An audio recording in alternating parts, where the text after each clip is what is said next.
ಹತ್ರ ಹೋಗ್ಬೇಕಾಗಿತ್ತು. ಅದು ರಸ್ತೆನ ಭಾಳ ದಿವಸಗಳಿಂದ ಕೇಳ್ತಿದ್ವಿ.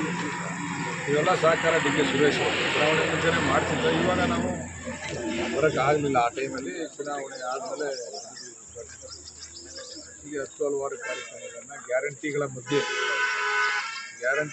ಅಭಿವೃದ್ಧಿ ಕಾಮಗಾರಿಗಳನ್ನು ಕೂಡ ಮಾಡ್ತಾಯಿದ್ವಿ. ನಮ್ಮ ವಿರೋಧಿಗಳು ಟೀಕೆ ಮಾಡ್ತಾರೆ, ಗ್ಯಾರಂಟಿ ಕೊಟ್ಟಾಗಿದೆ, ದಿವಾಳಿ ಆಗಿಬಿಟ್ಟೈತೆ ರಾಜ್ಯ, ಅಭಿವೃದ್ಧಿ ಆಯ್ತಾ ಇಲ್ಲ ಅಂತೇಳಿ. ಅದಕ್ಕೆ ನಮ್ಮ ವಿರೋಧಿಗಳಿಗೆ ಉತ್ತರ ಮಾಡ್ತಕ್ಕಂಥ ಕೆಲಸ. ಸರ್, KPS ಶಾಲೆ ಆರಂಭಕ್ಕೆ ಏನಾದರೂ ಈ ಕಡೆ 8 KPS ಶಾಲೆಗಳನ್ನ ಪ್ರಾರಂಭ ಮಾಡಬೇಕು ಅಂತ ಕೊಟ್ಟಿದ್ದೀವಿ. ಜಾಲಮಂಗಲದಲ್ಲಿ ಈಗ ಸಾಂಕೇತಿಕವಾಗಿ ಈ ವರ್ಷ ಅದನ್ನು ಪ್ರಾರಂಭ ಮಾಡ್ತಾಯಿದ್ದೀವಿ. ದಾನಿಗಳಿಂದ ಬಸ್ಗಳನ್ನ ಕೊಡಬೇಕು ಅಂತೇಳಿ ದಾನಿಗಳ ಹತ್ರ ಮನವಿ ಮಾಡಿದ್ದೀವಿ. ನಾನು ಕೂಡ ನಮ್ಮ ತಂದೆ ತಾಯಿ, ನಮ್ಮ ಕುಟುಂಬದ ಹೆಸರು ನಾನು ಕೂಡ ಒಂದು ಬಸ್ ಬಿಡ್ತಾಯಿದ್ದೀನಿ, ಒಂದು ಎಲೆಕ್ಟ್ರಿಕ್ ಬಸ್. ಯಾವ ರೀತಿ ಶಿಕ್ಷಣ ನಗರ ಪ್ರದೇಶದಲ್ಲಿ ನಡೀತಾ ಇದೆ, ಇಂಗ್ಲೀಷ್ ಶಿಕ್ಷಣವನ್ನು ನಮ್ಮ ಗ್ರಾಮೀಣ ಭಾಗದ ಮಕ್ಕಳಿಗೂ ಕೂಡ ಕೊಡಬೇಕು.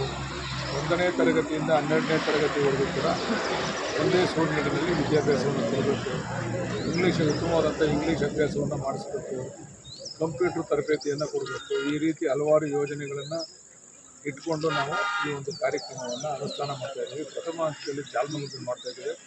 25ನೇ ತಾರೀಕು ನಮ್ಮ ಅಂಬೇಡ್ಕರ್ ಜಯಂತಿ ಕಾರ್ಯಕ್ರಮ ಏನು ನಮ್ಮ ಗೃಹ ಸಚಿವರಾದಂಥ ಸನ್ಮಾನ್ಯ ಪರಮೇಶ್ವರ್ ಅವರು ಮತ್ತು ಆಹಾರ ಸಚಿವರಾದಂಥ ಸನ್ಮಾನ್ಯ ಮುನಿಯಪ್ಪನವರು ಕೂಡ ಒಂದು ಕಾರ್ಯಕ್ರಮದಲ್ಲಿ ಭಾಗವಹಿಸ್ತಾ ಇದ್ದಾರೆ. ಅದಾದ ನಂತರ ಡಿ ಕೆ ಸುರೇಶ್ ಅವರು ನಮ್ಮ ಹತ್ರ ಚರ್ಚೆ ಮಾಡಿದ್ದಾರೆ. ಅಲ್ಲಿ ಹೋಗೋಣ, ಜಾಲಮಂಗಲಕ್ಕೆ ಹೋಗೋಣ. ಅಲ್ಲಿ ಜಾಲಮಂಗಲದಲ್ಲಿ ನೋಡಿ, ಸುತ್ತ ಇರ್ತಕ್ಕಂಥ ಒಂದು ಅರ್ಧ ಜಾಲಮಂಗಲ ಪಂಚಾಯತಿ ಪೂರ್ತಿ ತೊಗೊಂಡಿದ್ದೀವಿ, ದೊಡ್ಡಗಂಗಾಡಿ ಪಂಚಾಯತಿ ಪೂರ್ತಿ ತೊಗೊಂಡಿದ್ದೀವಿ. ಆಮೇಲೆ ಅರ್ಧ ನಮ್ಮ ಸೀಗುಪ್ಪಿ ಪಂಚಾಯತಿ ತೊಗೊಂಡು ಕಲ್ದೇವನಹಳ್ಳಿಯಿಂದ ಈ ಕಡೆಗೆ ಮತ್ತಿಕೆರೆ ಪಂಚಾಯತಿನ ಪೂರ್ತಿ ತೊಗೊಂಡಿದ್ದೀವಿ. ಇಷ್ಟು ಶಾಲೆಯಲ್ಲಿ ನಾವು ಮಕ್ಕಳನ್ನ ಕಲೆ ಹಾಕಿದಾಗ 500 ಮಕ್ಕಳು. ಅದಕ್ಕೆ ಟೀಚರ್ ಎಷ್ಟು ಅವ್ರೆ ಅಂತ ನಾವು ನೋಡಿದಾಗ 52 ಜನ ಟೀಚರ್ ಇದ್ದಾರೆ. 52 ಜನ ಟೀಚರ್ ಅಂದರೆ 10 ಮಕ್ಕಳಿಗೆ ಒಂದು ಟೀಚರ್ ಇದ್ದಾರೆ.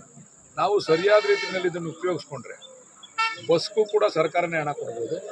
ಶಿಕ್ಷಕರು 20 ಶಿಕ್ಷಕರು ಸಾಕು ನಮಗೆ. 1ನೇ ತರಗತಿಯಿಂದ 12ನೇ ತರಗತಿವರೆಗೂ ಉತ್ತಮ ಶಿಕ್ಷಣ ಕೊಡಲಿಕ್ಕೆ 20 ಶಿಕ್ಷಕರು ಸಾಕು. 30 ಶಿಕ್ಷಕರಿಗೆ ಕನಿಷ್ಠ 50,000 ಅಂತಂದರೆ ಒಂದು ತಿಂಗಳಿಗೆ ಹೆಚ್ಚು ಕಡಿಮೆ 15 ಲಕ್ಷ ಹಣ ಉಳಿತದೆ. 30 ಶಿಕ್ಷಕರಿಗೆ 15 ಲಕ್ಷ ಹಣನ ನಾವು ಬಸ್ಗೆ ಮತ್ತೊಂದಕ್ಕೆ ಪ್ರತಿಯೊಂದಕ್ಕೂ ಉಪಯೋಗಿಸ್ಕೋಬೋದು. ಆ ದಿಕ್ಕಿನಲ್ಲಿ ಆಲೋಚನೆಯನ್ನು ಮಾಡ್ತಾಯಿದ್ದೀವಿ. ಅದನ್ನು ಅನುಷ್ಠಾನ ಮಾಡಬೇಕು ಅಂತ ತೀರ್ಮಾನ ಮಾಡ್ತೀವಿ. ಇಲ್ಲೂ ಕೂಡ KPS ನಾನು ಇಲ್ಲಿ ಕೇಳ್ತಾ ಇದ್ದೀನಿ, 5 ಎಕರೆ ಜಾಗ ಕೊಟ್ಟರೆ ಈ ಪಂಚಾಯತಿನಲ್ಲಿ ಕೂಡ KPS ಶಾಲೆ ಪ್ರಾರಂಭ ಮಾಡಿ. ಸರ್, ಪಶು ಆಸ್ಪತ್ರೆ